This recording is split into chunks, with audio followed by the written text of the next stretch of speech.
Edmund Spenser planned a series of 12 great poetic books.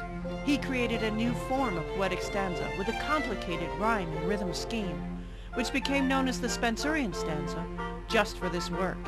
Each book was dedicated to a different aspect of Christian character or virtue. This is the first, The Faerie Queene, Part 1. It was written in the late 1500s and dedicated to Queen Elizabeth I. This story is an allegory. Like the parables Jesus Christ told in his days on earth, it tells of earthly things to make a point about spiritual things. The Faerie Queene, Gloriana, is a good and pure ruler who represents the glory of God, for whom Queen Elizabeth I is the inspiration.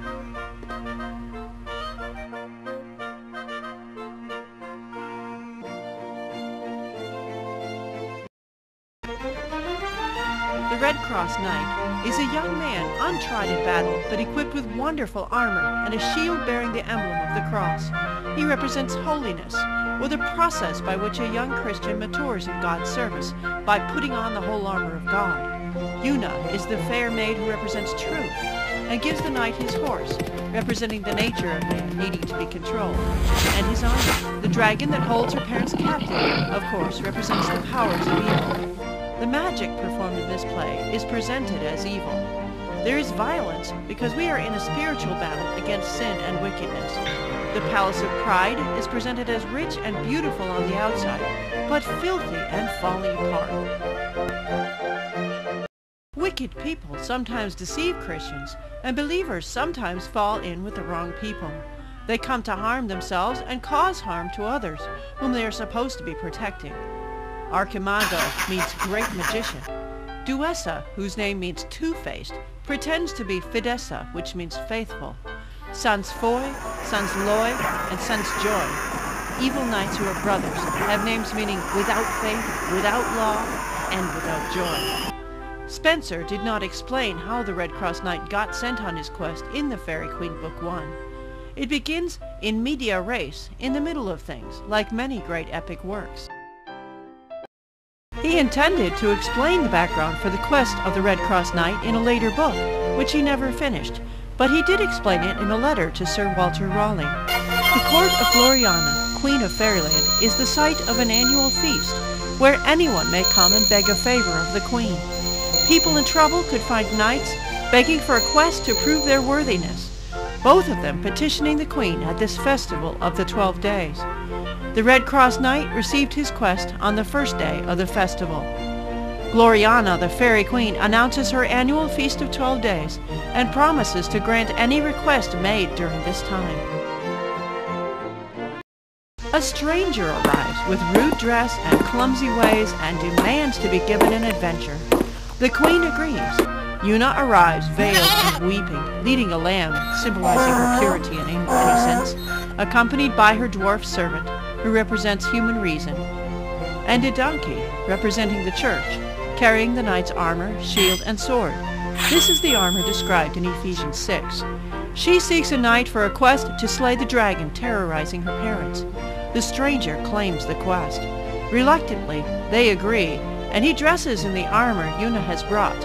All admire him after he has the armor on, and he and Una depart together. They cross a plain and a storm comes in. They take shelter in the woods and become lost. After following a well-beaten path, Matthew 7:13-14, enter through the narrow gate, for wide is the gate and broad is the road that leads to destruction, and many enter through it. But small is the gate, and narrow is the road that leads to life, and only a few find it. Una realizes they are in Wandering Wood and nearing Error's Cave. The dwarf begs them to flee. Red Cross says he is not afraid and faces the monster. Half woman, half serpent with a scorpion sting in her tail. In the battle with Error, she casts her nets about him, symbolizing the power of what we see and read to drag us away from godly thoughts and actions, and seems likely to defeat him. Red Cross finally cuts off her head. Her children, which hid in her mouth during the battle, spew out and try to eat their mother. The creatures become so swelled that they explode. They leave the forest and meet up with the old holy man. Una urges the Red Cross Knight to rest, and the old man agrees. They are assigned sleeping places, and the old man shows his true form, Archimago, and summons sprites. Red Cross has trouble in dreams. A sprite impersonates Una and begs Red Cross to be her lover. He sends her away. Next he sees what appears to be Una with another man. But it is another of Archimago's tricks. Red Cross leaves in sorrow and rage, taking the dwarf, the horse, and the armor with him.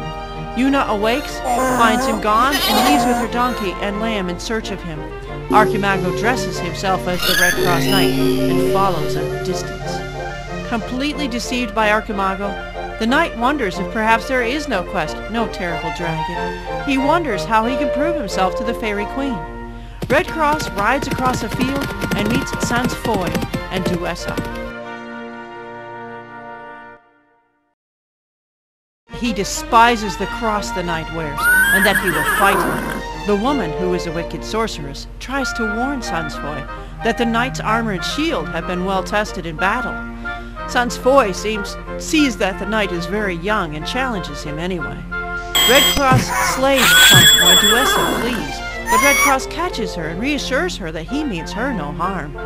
She claims she is Fidessa, that she is an emperor's daughter, and Sans Foy kept her prisoner. Red Cross hears her story and promises to help her. They travel on and rest beneath 2 trees at a stream.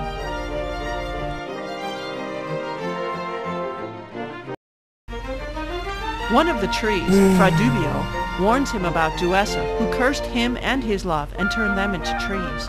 Red Cross sees that Duessa has fainted and does not realize the tree is warning him about her. He rouses her, and they go on. Una travels alone in a forest. She becomes weary and lies down to sleep. A lion approaches and at first roars, but then becomes her guard. She spends the night in the hut of Corcera, an old blind woman representing the blindness of false faith, Abessa, her deaf daughter, representing the error of the Romanist Church, and a thief, Kirkrapine. His name means that he steals violently from churches. Together these 3 represent the corruption of the Roman Catholic Church. They are very reluctant to let her stay, but fear the lion. The lion kills Kirkrapine, and Una flees. She meets Archimago, dressed as the Red Cross Knight.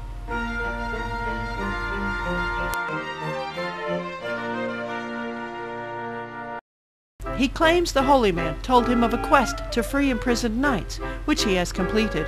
She forgives him, and they go on together. Sans Loy meets them, and Una urges the false Red Cross to fight. He is forced to do so, but is defeated. Sans Loy unmasks him, and Una has time to see Archimago before Sans Loy takes her prisoner. They leave Archimago unconscious. Sans Loy kills the lion and takes Una away. Red Cross and Duessa approach Lucifera's castle. The 7 deadly sins are in procession. Lucifera is pride. Idleness or laziness rides an ass. Gluttony, overeating, rides a pig. Lechery, evil sexual appetite, rides a goat. Avarice, greed, rides a camel with gold ornaments. Envy, jealousy, rides a wolf. Wrath, anger, rides a lion. Satan drives Lucifera's carriage with a whip. They see all the splendor and evil, and Red Cross is challenged by Sans Joy, another brother of the wicked Sans Foy.